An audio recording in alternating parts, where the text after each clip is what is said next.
Bismillahirrahmanirrahim. Assalamualaikum warahmatullahi wabarakatuh. Alhamdulillahi rabbil alamin.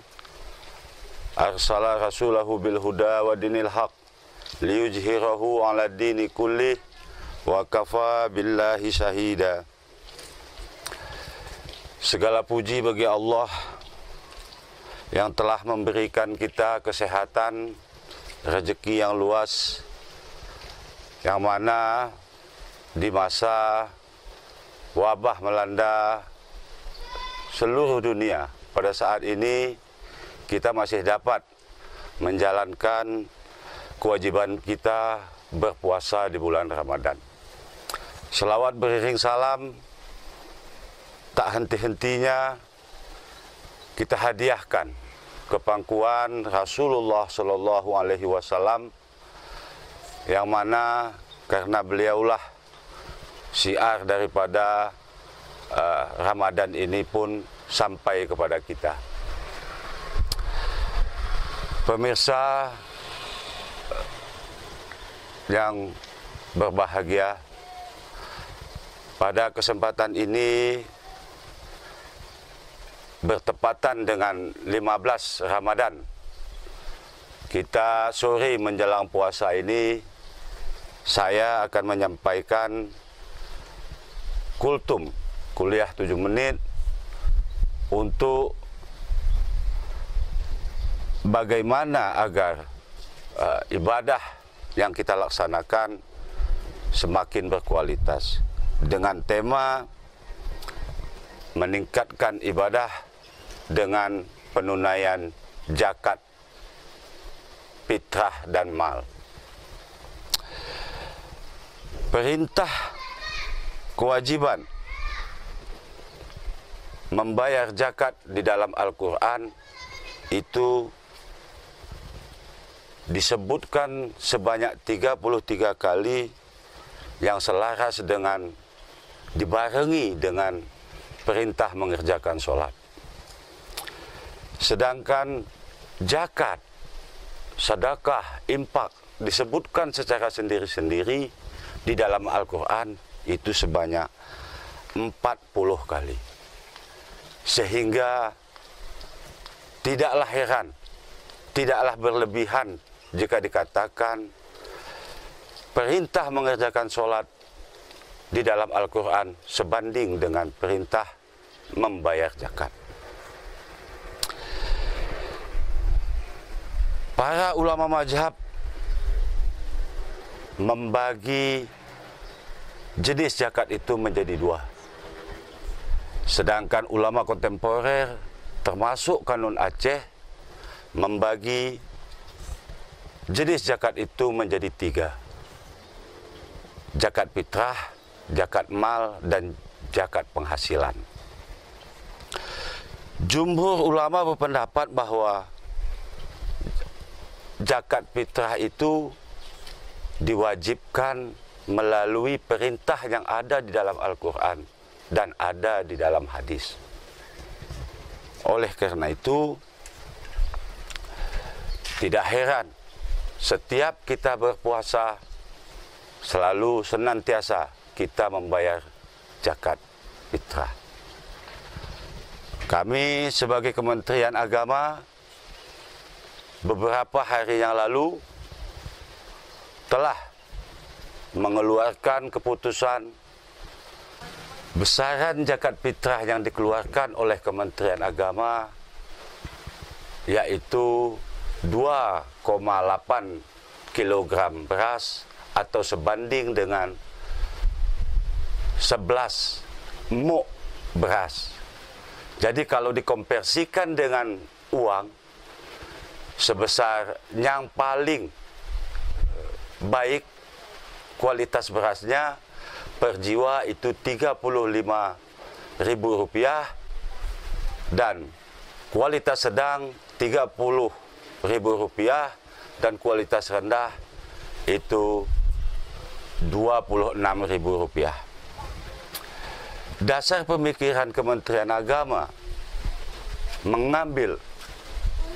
mengkonversikan beras dengan uang dengan takaran 2,8 kg itu dengan dasar adalah PMA nomor 14 tahun 2004, yaitu Peraturan Menteri Agama nomor 14 tahun 2004. Dibandingkan dan diselaraskan dengan Fatwa MPU Aceh tahun 2014 berkaitan dengan zakat fitrah. Dari masa dalam khajanah pemikiran hukum Islam, zakat fitrah ini memang terdapat perbedaan pendapat ulama berkaitan dengan apakah zakat fitrah itu bisa dibayar dengan uang atau harus dengan makanan pokok. Yang kedua, berkaitan dengan ukurannya. Yang pertama, PMA nomor 14 tahun 2004 menyebutkan bahwa ukuran 2,5 kg beras itu bisa langsung dinilaikan, diselaraskan dengan harga uang sesuai dengan daerah kita masing-masing.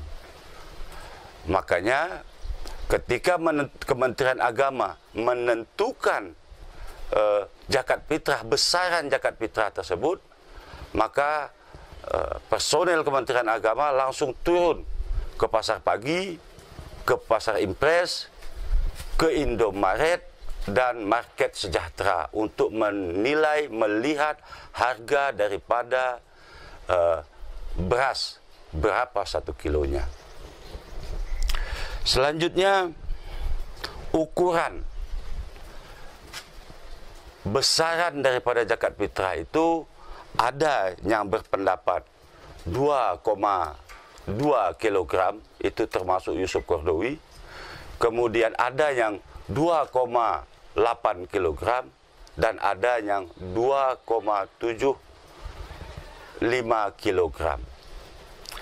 Sebenarnya dalam fikih, perbedaan pendapat ini adalah rahmat. Ketika kita sudah memilih atau pemerintah sudah menetapkan satu daripada pilihan-pilihan tersebut, maka perbedaan pendapat ini seharusnya selesai. Dan itulah yang akan kita laksanakan. Nah, ini yang berkaitan dengan pembayaran zakat fitrah. Yang kedua adalah jenis zakat mal. Nah, ini yang mungkin penting untuk kita sampaikan kepada masyarakat. Berkaitan dengan zakat harta, mengenai kadar nisab dan haul zakat mal dapat disimpulkan sebagai berikut. Yang pertama, emas, perak, logam mulia, dan uang yang telah mencapai nisab 94 gram emas atau sebanding dengan hampir 50 juta rupiah. Yang disimpan selama 1 tahun, wajib dijakatnya 2,5% setahun. Selanjutnya, harta perdagangan. Nah, ini kita di Kabupaten Aceh Tenggara ini banyak pedagang-pedagang yang mungkin tidak mengerti bagaimana membayar zakatnya. Apalagi ini di bulan Ramadan, agar pekerjaan kita, pedagang mendapat berkah, maka harta perdagangan atau perusahaan dan perindustrian yang telah mencapai nisab 94 gram emas per tahun wajib dikeluarkan zakatnya sebesar 2,5% dari jumlah keuntungannya. Jadi, yang dimaksud dengan zakat perdagangan itu bukan modal ditambah untung dikeluarkan 2,5%. Nah, ini banyak kesalahan.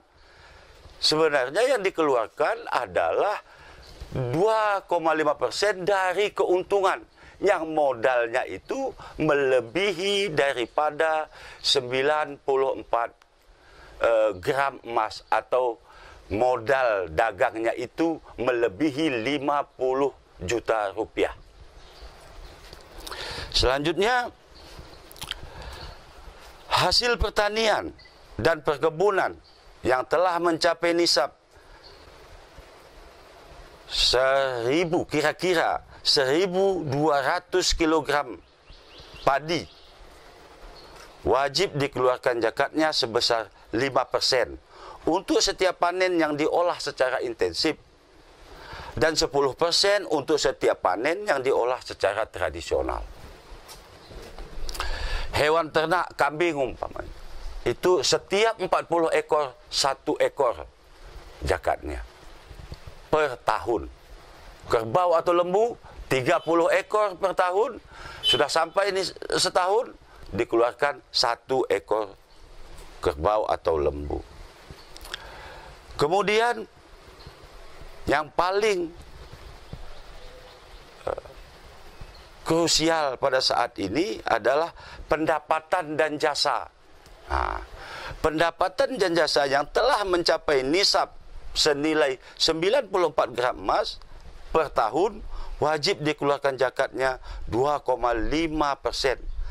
Dan perlu digarisbawahi bahwa pembayaran zakat pendapatan jasa dapat dicicil setiap bulan, setiap diterima. Inilah yang dilakukan oleh PNS, pegawai negeri sipil yang ada di Kabupaten Aceh Tenggara ini. Kenapa dibayarnya per bulan?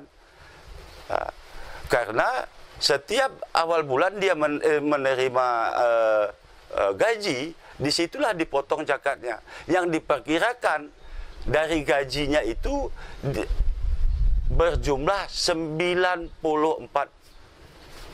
gram emas, atau penghasilnya itu per tahun lebih dari 50 juta rupiah. Selanjutnya, yang terakhir, jenis zakat penghasilan dari sektor gaji. Mungkin ini hanya kita temukan pada saat sekarang ini, di mana pada saat sekarang ini baru dikeluarkan ada zakat gaji. Tapi sebelumnya, ketika masa-masa Imam Mazhab dulu, zakat penghasilan atau jasa ini belum ada. Makanya ulama kontemporer sekarang membagi jenis zakat itu tidak hanya 2, menjadi 3. Zakat fitrah, zakat harta, dan zakat penghasilan. Lebih dari itu, perlu kita sadari bahwa uang yang ada di tabungan yang tidak habis dikonsumsi per tahun, yang disimpan di dalam bank, lebih dari 94 gram emas atau lebih dari 50 juta, deposito umpamanya, atau bisa jadi dalam bentuk investasi, dalam bentuk tanah, rumah, dan sebagainya, itu wajib dikeluarkan zakatnya 2,5% per tahun. Pemirsa yang budiman, yang perlu kita garis bawahi pada kali ini adalah ketulusan, keikhlasan kita, baik dalam membayar zakat fitrah, zakat mal, dan zakat penghasilan. Ini sangat penting untuk meningkatkan kualitas ibadah kita di bulan Ramadan ini.